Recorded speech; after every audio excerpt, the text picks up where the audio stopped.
안녕하세요, 역TV입니다. 오늘은 고려사회의 대격변을 가져왔던 무신정권의 시작, 정중부의 난에 대해서 알아보겠습니다. 태조 왕건이 고려를 건국하고 고려는 송나라의 문치주의를 받아들여 문신들을 기본적으로 우대하고 이들에 의한 귀족 문화가 자리잡혀 있었습니다. 이것은 고려 때만 그런 게 아니라 기본적으로 무신들의 지위는 조선 때도 낮죠. 이순신의 삼도수군 통제사 같은 특수직도 종 이품으로 대감의 반열에 들지는 못하는 직입니다. 전쟁의 총 책임자격인 도원수가 정 이품 대감의 소리를 듣는 품계인데, 정작 임진왜란의 도원수 권율은 무신이 아니라 문신 출신이죠. 한참 이전 고려 때도 그랬는데 무신은 대장군의 반열에 올라도 고작 정 3품이었고, 거란과 싸움에서 큰 공을 세운 지휘관 강감찬 장군도 문신 출신이고, 여진과 싸워 공을 세운 윤관 역시 문신 출신이었습니다. 대원수 윤관의 부장으로 출정하여 큰 공을 세운 왕장군도 문관 출신이었죠. 무신들은 야전의 지휘관을 맡고 전쟁에 앞장섰지만 일반적으로 총사령관격인 인물들은 오히려 문신들이 보통 임명되었죠. 문제는 고려라는 국가가 굉장히 많은 전란을 겪은 국가였다는 것이죠. 여진정벌과 이자겸의 난, 묘청의 난 등 국내외적인 문제로 무신의 입김은 상승했는데, 정작 그들이 받는 처우와 위치는 개선된 게 별로 없었습니다. 특히 하급 장교와 병사들은 혼란은 계속되었지만 처우는 달라지지 않고 각종 노역에 동원되는가 하면, 기본적으로 군인을 무시하고 문신 우대 문화가 주류를 이루는 고려 사회에서 밥벌이조차 어려울 지경이었죠. 이렇게 무신들을 무시하는 풍토 속에서 1144년 고려 인종의 통치 시절 궁중의 행사에서는 삼국사기로 유명한 김부식의 아들 김돈중이 정중부에게 촛불을 들이대어 수염을 태워버린 사건이 있었죠.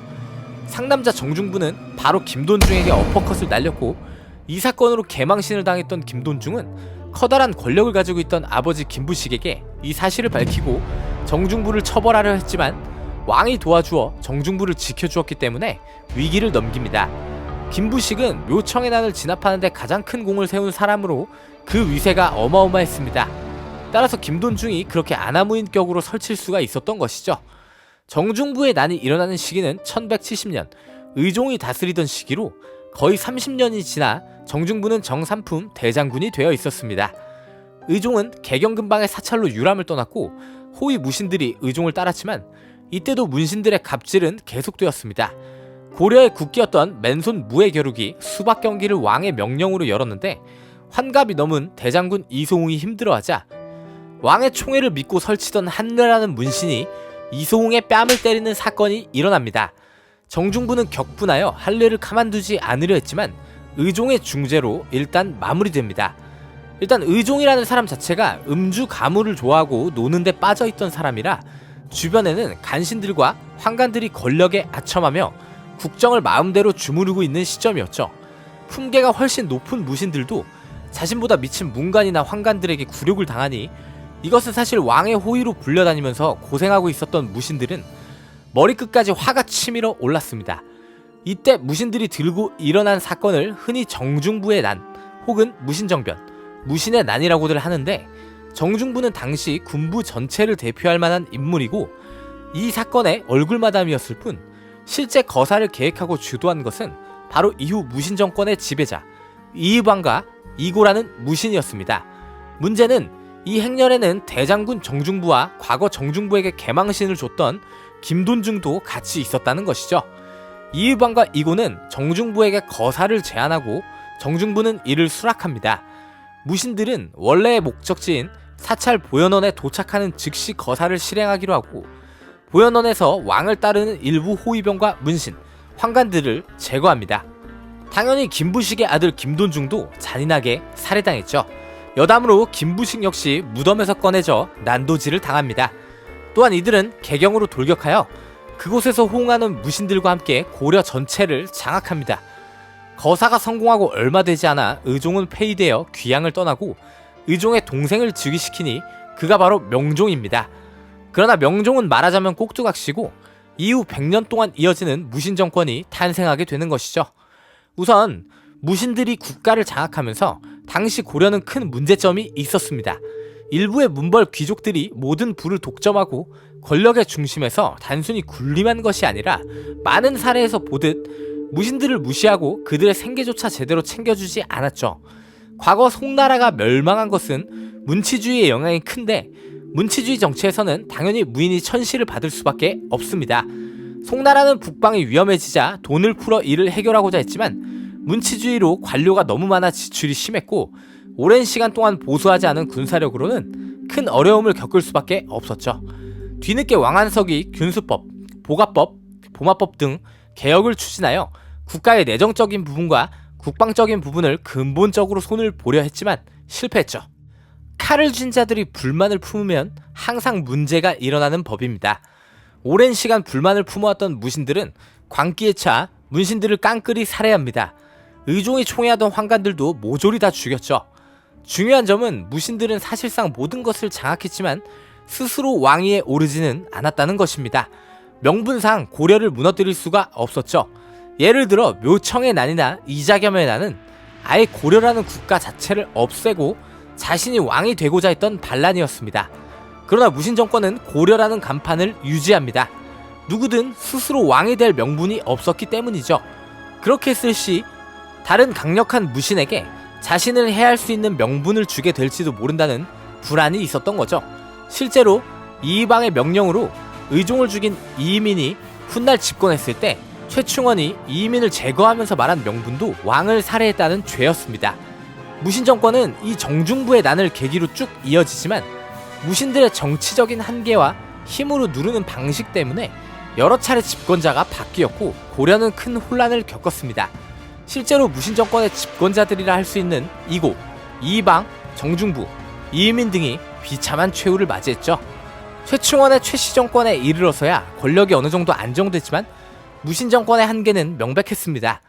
결국 힘의 균형이 문신에서 무신으로 옮겨간 것뿐 고려의 근본적인 문제는 해결되지 않았고 시간이 지나서는 무신들 역시 자신들의 한계를 파악하고 문신들을 끌어들여 자신의 기반으로 삼습니다. 문과 무는 적절한 조화가 있어야 하는데 무신들도 시간이 지나서 그것을 알게 되는 거죠. 정중부의 난은 무신들의 처우에 대한 불만이 폭발한 사건으로 후에 이모군란같이 비슷한 사건이 있긴 하지만 그것은 국가 그 자체를 바꿔놓거나 하는 사건은 아니었죠. 현대사의 5.16이나 12.12 같은 경우도 정치적인 목적이지 군이나 군인 그 자체의 불만으로 생긴 사건은 아니었고요.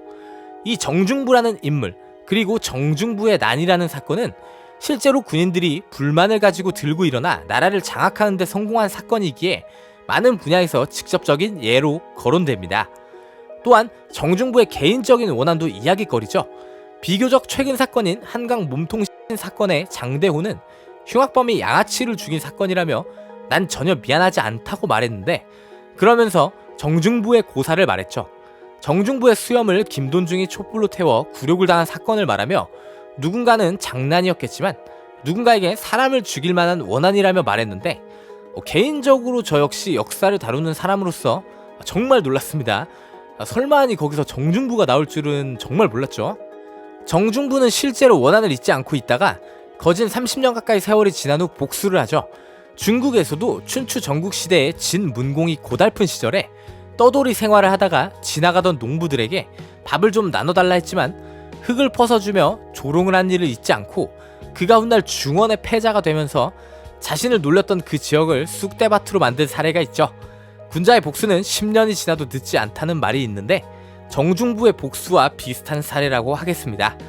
또 노무현 정권 당시 군과 청와대의 사이가 굉장히 안 좋았던 적이 있었는데 당시 육참 총장이던 남재준 총장 시절에 사상 최초로 육군 본부 압수수색 사건이 있었고 장성 진급 비리 관련 문제도 터졌으며 노무현 정부의 군 개혁에 반대하면서 이런 말을 했다는 소문이 퍼졌었습니다. 자네들 정중부의 난이 왜 일어났는지 아나?